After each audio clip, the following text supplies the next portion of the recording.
or 15% Iranian, that's when I get a bit irate. But I think that we can have these conversations, and that's really the whole point of opening up this category of multiraciality. You get to be the arbiter of why they're asking the question, though. No, that's completely not the case at all. I mean, I've been in situations where I've been asked about my racial background, and it's been dangerous. I mean, I had a knife pulled on me in Halifax one time. Somebody was like demanding to know, where are you from? And I mean, for me, that's certainly not a case in which I have any power whatsoever. The power was completely out of my hands. So no, I think it's a little bit more complex than that. Ryder, let me ask you that question. This very, politically correct world where everyone's a bit sensitive talking about touchy or awkward subjects, is this a conversation that we just need to be more open to having? Yes.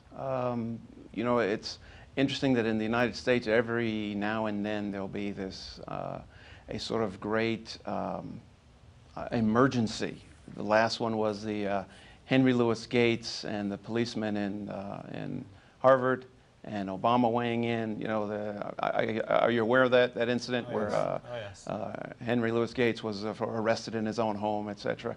And whenever these things happen, for the next 2 days, we are told by the talking heads and the politicians and the cultural moguls that, well, at least now we're going to have a conversation on race, a national conversation on race.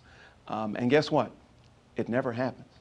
Why not? We tell ourselves because people don't actually want to talk about it. So I think the suggestion the question you pose, should white people or anybody feel comfortable talking about it, and should we have this conversation? The answer is yes, of course. The problem is oftentimes we don't have it.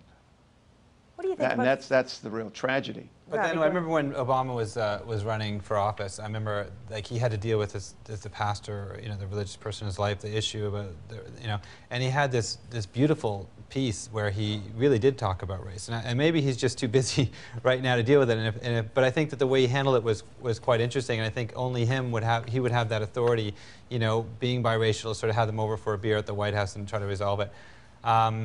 But I think, your question was about, white people, talking about this with white people. And I've had many conversations with friends, growing up and over the years. And what I've noticed is what I called to myself internally the sandbox approach to, to race issues. And that is, we're taught, when we're in the sandbox that race doesn't matter. So I think for white people, to then be told later, well, race should matter in this situation because there are these systems of related barriers. There is this oppression, and there are these experiences you have. The beer commercials growing up where there weren't any visible minorities in the beer commercials.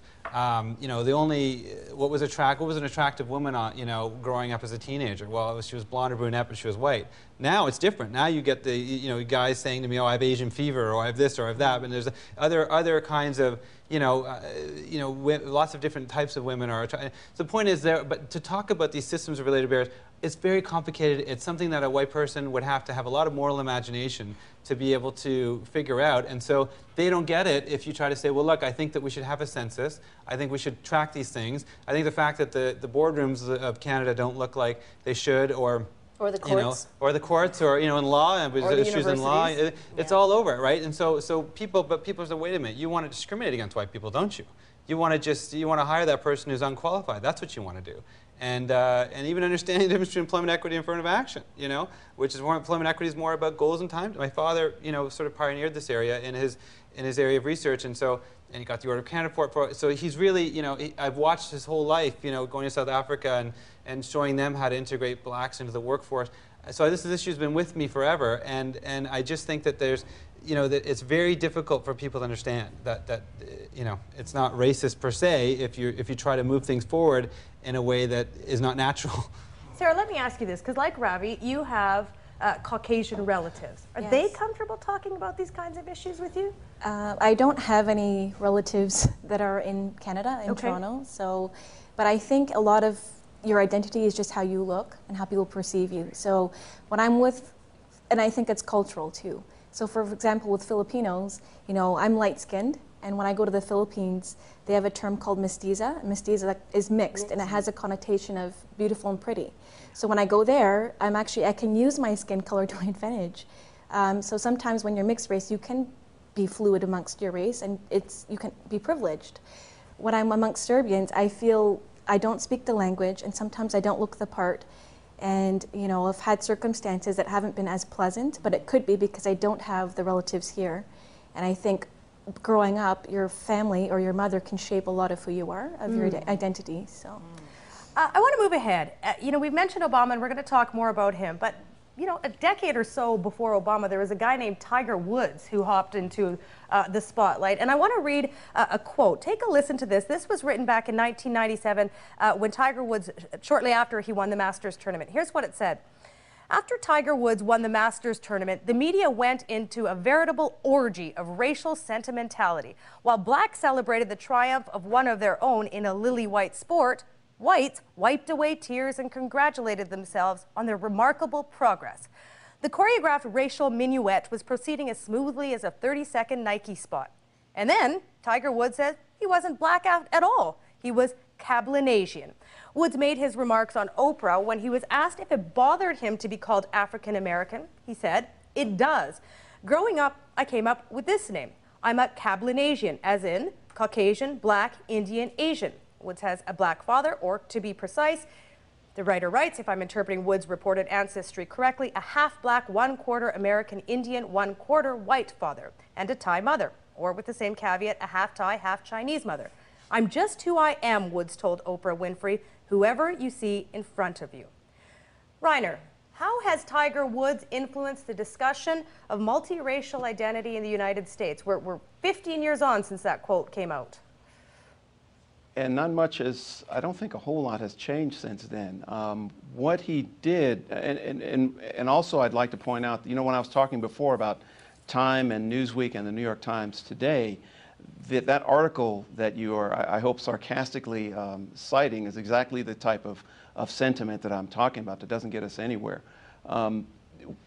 What Tiger Woods did, you know, there's a scholar, Carrie Ann Rockmore, who wrote a book chapter about Tiger Woods, and I want to use her, I want to give her credit in using her point here. You know, there's actually only one Cablinasian in the world, and that's Tiger Woods. Because of his status, because of who he is, you know, you or I can declare ourselves Cablinasians, but guess what? We're not going to get away with it.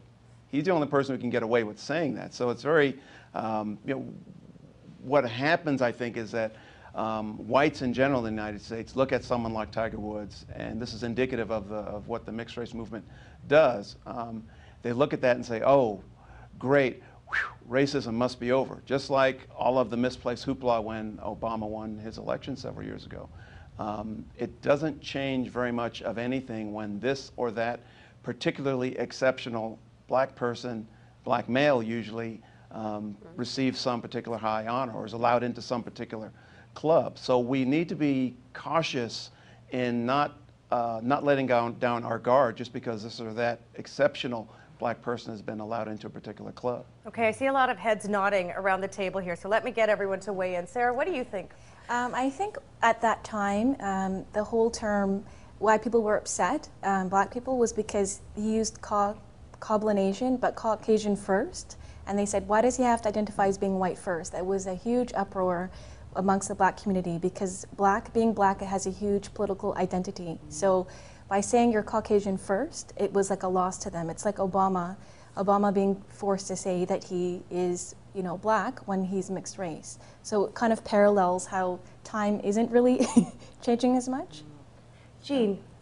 I just think there's a racial purity concept that goes along in this that I find deeply troubling. I'm not even sure what race means in a lot of ways because, I mean, technically, aren't East Indians Caucasians? Technically? I mean, I think that's when they talk about racial breakdowns, that's what they talk about. The Caucasians and East Indians fit into that category, which has always been a little strange. Or something? Yeah, well, it sort of makes me sort of go, oh, then what does it mean? What is it? So I have those questions in the first place, but I think this racial purity thing that goes on, which is what Tiger Woods is trying to combat, right? But and I think that's what Sarah's talking about too, is that the black community is fighting for a racial purity kind of concept, and the white community is also fighting for a racial purity concept, except that the white community wants to look nice. You know, they want to wear their white hat, right? You know, I mean, to use the black-white metaphor again, but they want to be seen as the nice guys. They don't want to be seen as the colonial, racist bigots that they might really be. You know? Minelle. And that goes back to a lot what Rainer was speaking about earlier, right? This idea that in the